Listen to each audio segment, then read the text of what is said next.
السلام علیکم ورحمۃ اللہ وبرکاتہ۔ اعوذ باللہ من الشیطان الرجیم، بسم اللہ الرحمن الرحیم۔ وَأَصْبَحَ فُؤَادُ أُمِّ مُوسَىٰ فَارِغًا۔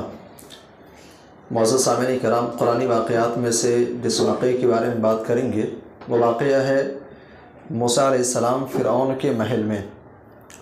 اس سے پہلے ہماری گفتگو یہاں تک پہنچی تھی کہ موسیٰ علیہ السلام کو ان کی والدہ نے دریا کے اندر ڈال دیا تھا اور بہتے بہتے فرعون کے محل کے قریب آتے ہیں، اور اس کے بعد فرعون کی جو کنیزائیں تھیں ان کے ذریعے سے حضرت موسیٰ علیہ السلام فرعون کے محل میں پہنچ جاتے ہیں۔ حضرت موسیٰ علیہ السلام کی والدہ نے جب موسیٰ علیہ السلام کو دریا کے اندر ڈالا تھا تو اس ٹائم پر ان کی جو ایک بہن تھی جن کا نام مریم تھا، انہوں نے ان سے کہا کہ دریا کے اندر میں نے ڈال تو دیا ہے، لیکن تم پیچھے پیچھے دور سے دیکھتے ہوئے جاؤ کہ آخر یہ بہہ کر کے جاتا کہاں ہے، چونکہ اللہ کا حکم تھا کہ اگر فرعون اور فرعون کے کارندے تمہارے گھر کے قریب آئیں اور ڈر محسوس ہونے لگے کہ بچے کو چھین لیں گے تو دریا کے اندر ڈال دینا۔ یہ اللہ تبارک و تعالیٰ کی طرف سے الہام کیا گیا تھا۔ جب دریا کے اندر ڈالتی ہیں تو ان کی بہن سے کہتی ہیں ذرا دور سے نظر رکھو آخر یہ بہہ کر کے جاتا کہاں ہے۔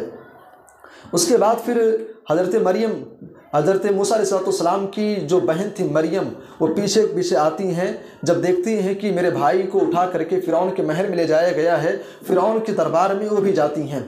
حضرت موسیٰ علیہ السلام چونکہ شیر خوار بچے تھے، دودھ پیتے ہوئے بچے تھے، لہٰذا فرعون کو ایسی عورت کی ضرورت تھی جو بچے کو سنبھال سکے، دودھ پلا سکے۔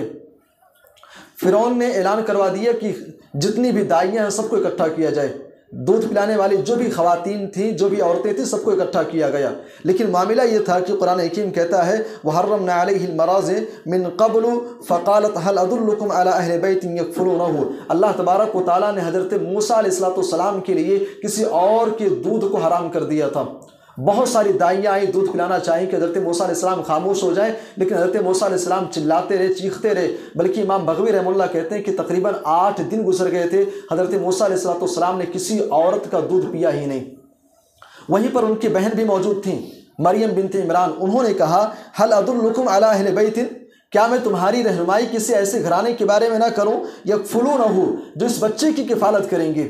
جب انہوں نے یہ جملہ کہا، مفسرین کہتے ہیں کہ فرعونیوں کو ڈاؤٹ ہو گیا کہ آخر اس کو کیسے معلوم، تم کو کیسے معلوم کہ تم ایک بہترین گھرانے کی طرف ہماری رہنمائی کرو گی جو اس بچے کی کفالت بھی کریں گے، وَهُمْ لَهُ نَاصِحُونَ، اور تم کہہ رہے کہ وہ بچے کے لیے خیر خواہ بھی ہوں گے، تم کو کیسے معلوم۔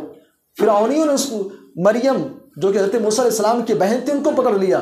انہوں نے جواب دیا کہ کہا دیکھو میں نے یہ جملہ اس لیے کہا ہے تاکہ بادشاہ خوش ہو جائیں، ایک بہترین عورت ہے جو دودھ پلا سکتی ہے اس بچے کو۔ اس کے بعد انہوں نے اپنی ماں کی طرف رہنمائی کی۔ قرآن حکیم کہتا ہے فَرَدَدْنَاهُ إِلَىٰ أُمِّهِ كَيْ تَقَرَّ عَيْنُهَا وَلَا تَحْزَنْ وَلِتَعْلَمَ أَنَّ وَعْدَ اللَّهِ حَقٌّ۔ اللہ تبارک و تعالیٰ نے اس طریقے سے حضرت موسیٰ علیہ السلام کی والدہ کو بلایا گیا، موسیٰ علیہ السلام کو ان کے حوالے کر دیا گیا کہ آپ اس محل کے اندر رہ کر کے اس بچے کو دودھ پلائیے، اس کی کفالت کیجیے۔ لیکن حضرت موسیٰ علیہ السلام کی والدہ نے انکار کر دیا، کہا نہیں، محل کے اندر رہ کر کے میں دودھ نہیں پلا سکتی ہوں، میری فیملی ہے، میرے بچے ہیں۔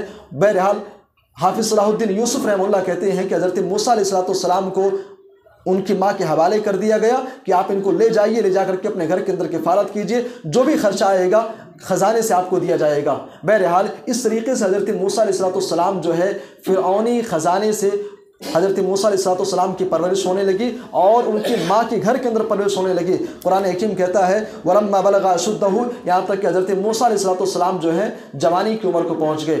مفسرین کہتے ہیں کہ حضرت موسیٰ علیہ السلام کی جو پرورش ہے فرعون کے محل کے متعلق تقریباً 30 سالوں تک حضرت موسیٰ علیہ السلام جو ہے فرعون کے محل میں ان کی پرورش ہوئی۔ اس کے بعد کا جو واقعہ ہے انشاءاللہ اس کے بارے میں آگے گفتگو کریں گے۔ اللہ ہم سب کو کہنے سننے زیادہ عمل کی توفیق دے، آمین، تقبل یا رب العالمین۔